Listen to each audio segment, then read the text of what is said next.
Bonjour, bonjour, bonjour à tous. J'espère que vous allez bien, que vous avez bien passé la journée. Vous avez certainement suivi, comme tout le monde, le passage du président Jean Ping en France au cours de l'émission. Bon, bref, vous avez tout compris, certainement parce que ça fait l'actualité dans les réseaux sociaux. Mais moi, je vais juste m'appesantir sur le fond. Voyez-vous, les deux messieurs que vous avez vus là, les deux, entre guillemets, blancs que vous avez vus là, ce ne sont pas des journalistes comme on le dit, hein. C'est des mercenaires au service de la France-Afrique.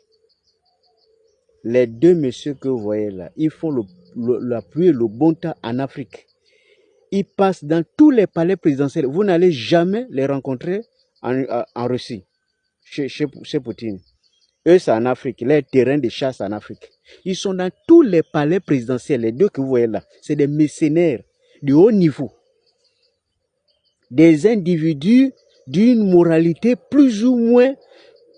Vous pouvez imaginer la suite. Comment les gens dotés de raison, qui, entre guillemets, sont dans un pays, entre guillemets, démocratique. Et Dieu merci que la France nous a donné son véritable visage, que ça n'a jamais été un pays de droits de l'homme, encore moins de démocratie réelle. Comment ils peuvent avoir le courage de regarder le président Jean Ping dans les yeux et de poser la question s'il a l'intention de rater le train de l'histoire. Sachant tout de même que la démocratie, ou en général la politique, n'a de sens que si on respecte le b.a.-ba, c'est-à-dire les règles de la politique. Entre autres, l'organisation des élections, l'acceptation des résultats, l'alternance au pouvoir et tout ce qui s'ensuit. Parce que la politique échappote le reste. Parce que c'est la politique qui est au-dessus du reste. L'économie, les finances, le social, mais c'est la politique qui coiffe. Mais en ayant cette attitude à l'égard de M. Jean Ping, ce n'est pas la personne de Jean Ping qui est visée. C'est tout le continent africain qui est concerné. C'est la France qui est en train de faire la démonstration de sa vraie vision pour le continent africain. Et c'est d'ailleurs pour cette raison que je profite pour féliciter le Mali qui a compris quel est le jeu de la France. Cette même France-là qui a piloté les observateurs de l'Union européenne pour venir suivre les élections, ont validé les résultats de ces élections. Et c'est cette même France, par le biais de sa milice armée dans le monde de la communication, les deux individus que vous voyez là, les mercenaires là, qui viennent pour dire à Jean Ping qu'il est en train de rater le train de l'histoire. Pour quelqu'un qui a remporté l'élection connue en 2016, vous voulez qu'il prenne part à une nouvelle compétition avec les mêmes acteurs, les mêmes adversaires, dans les mêmes conditions.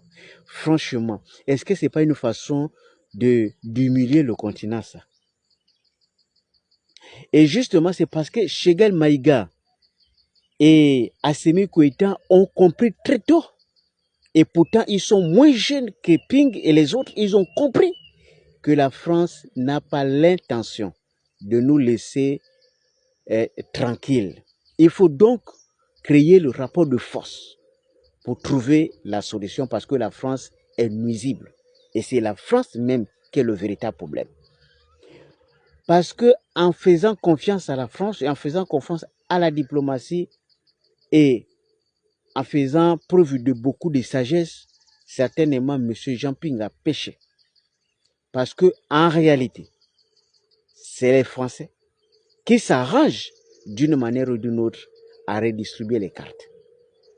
Et c'est cette même France, par le biais de leur petit Macron, qui lui prend certainement respiration aux côtés de sa vieille femme, qui bloque tout le processus. Ce qui fait qu'une alternance n'est pas possible en Afrique.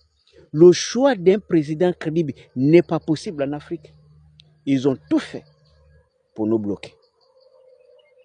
Et c'est parce que nous-mêmes, nous avons des prédispositions pour accepter l'inacceptable. Et d'ailleurs, vous allez le constater, malgré l'actualité qui se passe en France aujourd'hui, malgré les assassinats, alors on tue les enfants, on attaque les gens parce que à cause de leur couleur de peau.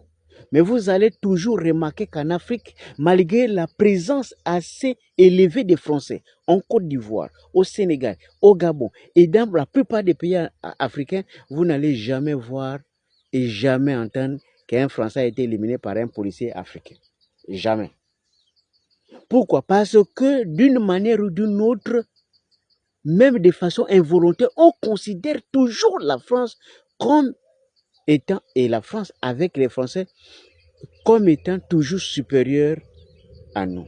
Et on considère comme étant la race supérieure à la nôtre. Et c'est d'ailleurs pour cette raison que lorsqu'un noir meurt, ça ne dit absolument rien. Mais si seulement on pouvait tuer un blanc, ça va être une catastrophe. Le procureur va descendre, tout le monde va descendre. À moins d'une semaine, la France va envoyer des experts pour mener l'enquête afin de découvrir qui a éliminé le Français. Le rapport de force n'existe pas.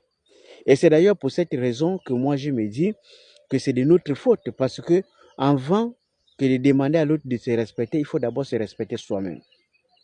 Comment dans un pays comme le Gabon, nous savons tous que les règles des jeu ne sont pas équitables et que rien n'est fait pour créer des meilleures conditions, que ce soit de l'élection législative, locale et présidentielle, nous sommes quand même tout de même d'accord en espérant qu'en allant les élections, Marie-Madeleine Bourancho puisse enfin avoir la grande gentillesse avec son collègue du ministère de l'Intérieur ainsi que les petits frères certainement du CGE puissent s'accorder et dire non, cette fois c'est trop, il faut prendre un député, deux députés, trois députés pour faire semblant comme d'habitude qu'il y a une démocratie qui existe. Mais le problème c'est que c'est notre élite qui est ridicule. Parce que avec la fin, après tout ça, on se moque de qui? Mais c'est de nous.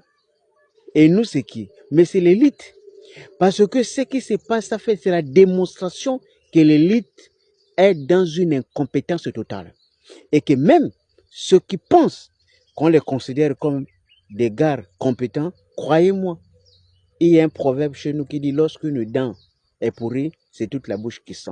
Donc, d'une manière ou d'une autre, les résultats de ce qui se passe au Gabon, on ne peut pas échapper.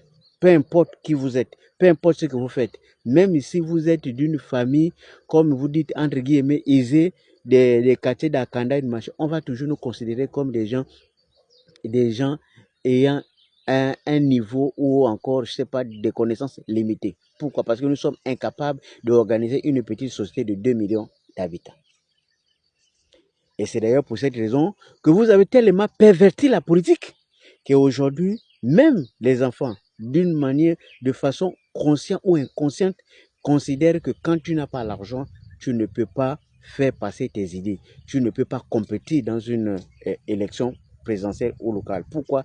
Parce que les moyens conditionnent désormais l'élection.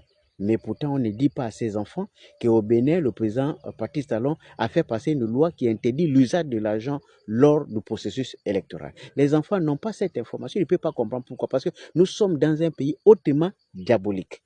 Les gens, ils utilisent tout ce qui est possible pour mettre en avant tout ce que ont fait des choses qui ne sont pas correctes. C'est des voleurs qui sont devenus des exemples, c'est des bandits qui sont devenus des exemples, des gens dotés de raison, ils sont même parfois humiliés parce que simplement ils n'ont pas d'argent. On a renversé les valeurs. Et dans une société, lorsqu'on renverse les valeurs, lorsqu'on empêche toutes sortes d'expressions, eh bien, en fait, en règle générale, on crée le contraire de ce que nous sommes en train de faire. Pourquoi? Parce que la violence crée le plus souvent la contre-violence. Et dans une situation où personne ne sait exactement jusqu'à quel niveau ça peut aller, parfois c'est un petit détail qui vient déclencher le processus. J'espère qu'un jour nous allons faire preuve de beaucoup de raisons et qu'au lieu de penser à nos petites personnes, nous allons passer enfin à l'intérêt supérieur de ce pays qui nous a tout donné, mais que malheureusement ceux qui ont eu de ce pays font le possible d'anéantir ce pays et d'anéantir les autochtones. À bon entendeur, Soli. Diboti, Dine.